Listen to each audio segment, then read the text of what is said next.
Hello everyone, welcome to my channel. मैं हूं आपकी होस्ट रश्मि।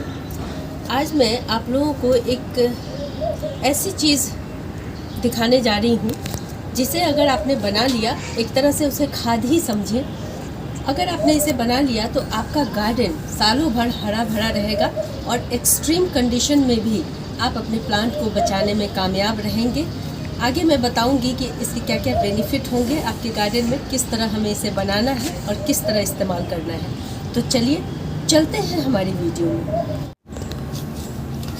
आज मैं जो खाद बनाने जा रही हूँ वो लीफ मोल्ड कहलाता है।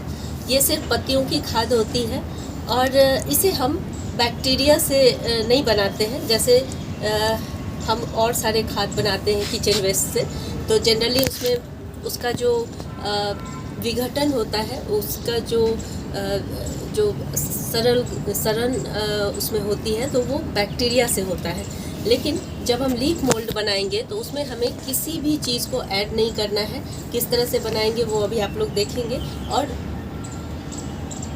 उसे फंगस डिकम्पोज करता है। बैक्टीरिया की जगह जब ये फंगस से डिकम्पोज होते हैं हमारे लीफ, तो वो लीफ मोल्ड कहलाता है। और इसका हमारे गार्डन में बहुत ज़्यादा इम्पोर्टेंस है। लेकिन बस एक ही चीज़ होती है इसमें कि इसको बनने में थोड़ा टाइम लगता है। तो अगर आप एक बार इसे बना लेंगे तो आपका गार्डन सालों भर हरा भरा रहेगा। बहुत सारे इसके बेनिफिट हैं।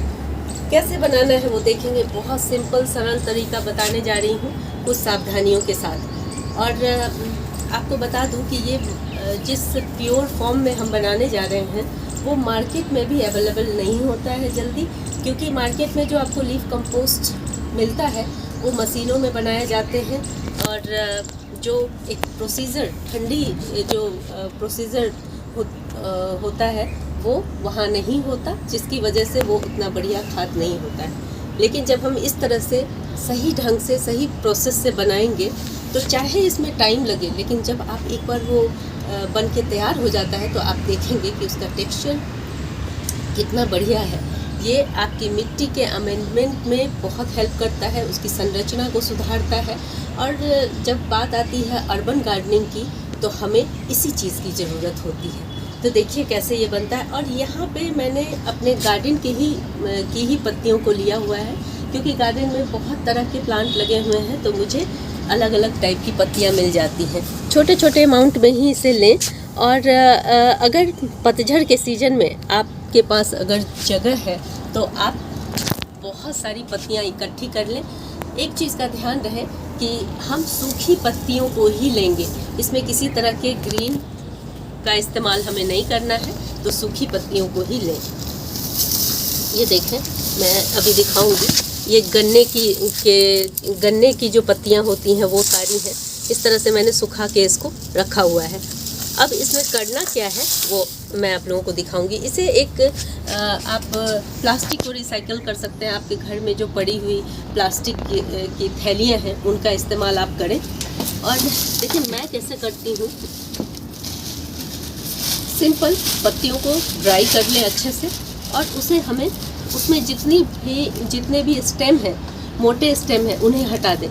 जितनी बारीक पत्तियां हम लेंगे उतना ही जल्दी उसका डिकम्पोजिशन होगा और उतनी ही बेहतर, उतने ही कम समय में हमें ये खाद बन के तैयार मिलेगी।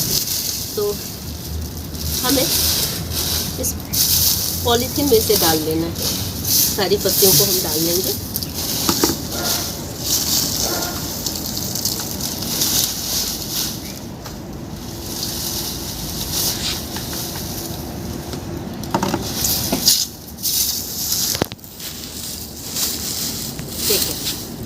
ये सिर्फ सूखे पत्ते हैं।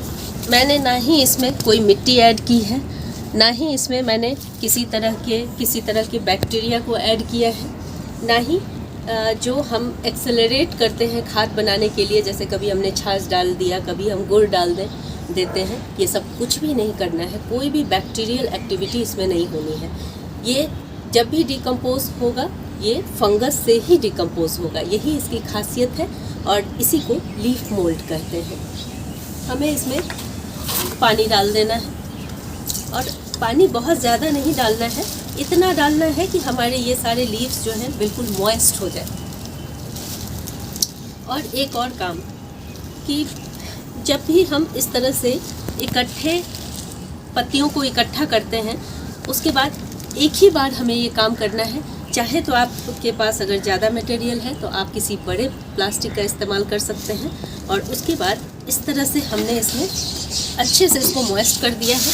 थोड़ा इसको ऊपर नीचे इस तरह से कर दें ताकि सारी जगह गीला हो जाए। बिल्कुल पानी से इसे एकदम से पानी नहीं डालना है, इतना पानी डालना है जिससे कि मॉइस्चर मेंटेन रहे। अब हम क्या करेंगे, देखिए इसको इस तरह से टाइटली बांध देंगे। इसे हमें किसी छायादार जगह पे रख देना है। उसके बाद जैसे अभी बहुत ज़्यादा गर्मी है, तो गर्मी में ये बनाने का सबसे बेहतर टाइम है ये, क्योंकि जितनी ज़्यादा गर्मी होगी उतना बेहतर ये बढ़िया से इसका डिकम्पोजिशन होगा।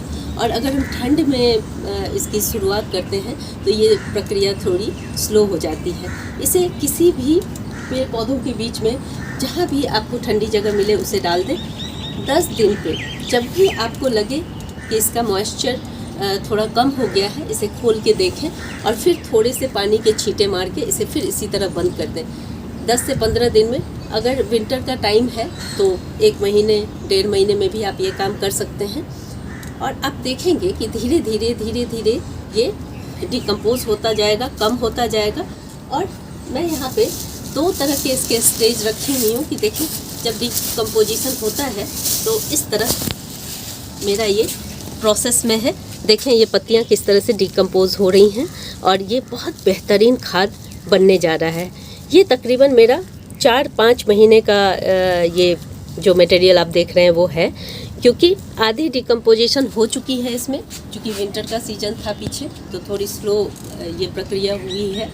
लेकिन ये जब पूरे अच्छे तरह से 7-8 महीने हो जाते हैं, कभी कभी 1 साल भी लग जाता है इसमें, लेकिन पेशेंस के साथ अगर आपने इसे बना लिया तो ये गार्डन में कुछ जादुई तरीके से काम करता है। जब ये फाइनल बन के तैयार होता है तो ये कुछ इस तरह का दिखता है। ये देखिए, ये बहुत हल्का, बहुत बढ़िया। और इसमें से मैंने जो मोटी मोटी चीज़ें थी वो निकाल दी हैं। और पत्तियों का डिकम्पोजिशन कहीं भी आप देखेंगे तो थोड़ी स्लो होती है। ये देखें, ये जो खाद है ये बेहतरीन खाद है। और आप इस मीडिया में जितनी भी कटिंग लगाएंगे वो बहुत बेहतरीन ढंग से चलेगी। कैसे लगाना है, हाफ के रेशियो में लगाना है। जैसे आधे भाग हमने ये लिया, आधे भाग हम कोकोपीट ले लें। उसके बाद डायरेक्ट ही उसमें कटिंग्स लगा देनी है और कटिंग्स के चलने सक्सेस रेट जो होगा वो 100% होगा। इसके अलावा मैंने और भी चीज़ें नोटिस की हैं। जैसे आप किसी प्लांट को ट्रांसप्लांट कर रहे हैं तो उसमें भी अगर आप लीफ मोल्ड का इस्तेमाल करेंगे तो बहुत बेहतरीन रिजल्ट मिलेगा। इसके अलावा बड़े बड़े प्लांट को शिफ्ट करना, बड़े प्लांट को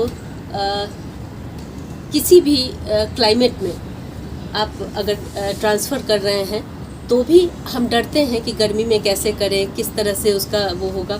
लेकिन अगर आप इसका इस्तेमाल करते हैं तो ये बहुत बढ़िया रहता है और आपकी मिट्टी बहुत रिच हो जाती है, क्योंकि उसका जो टेक्सचर होता है वो बहुत पोरस हो जाता है। आपने देखा होगा कि जंगलों में जो बेड होती हैं, जब लीफ गिरती है, मानसून आता है और उसके बाद कुछ इसी तरह की संरचना डेवलप होती है। आपने जंगलों में अगर देखा होगा इसे तो आपने नोटिस किया होगा इस चीज़ को।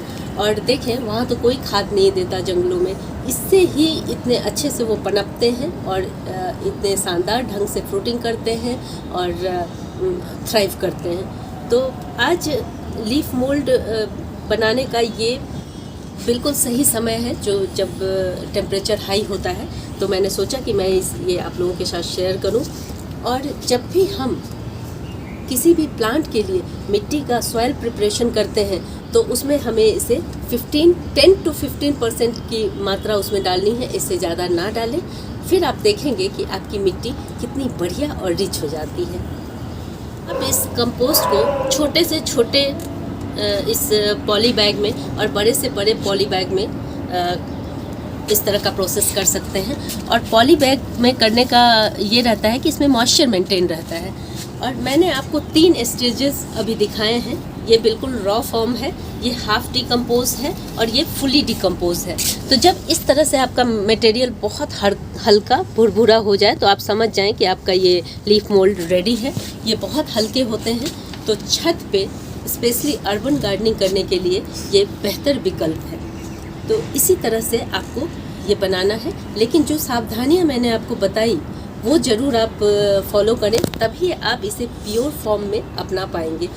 देखें, मैं अपने वीडियोस में हमेशा आप लोगों को बताती हूँ कि प्लास्टिक का इस्तेमाल कम से कम मिनिमम करें, और जो भी आपके घर में पड़े हुए हों उसी का इस्तेमाल करें।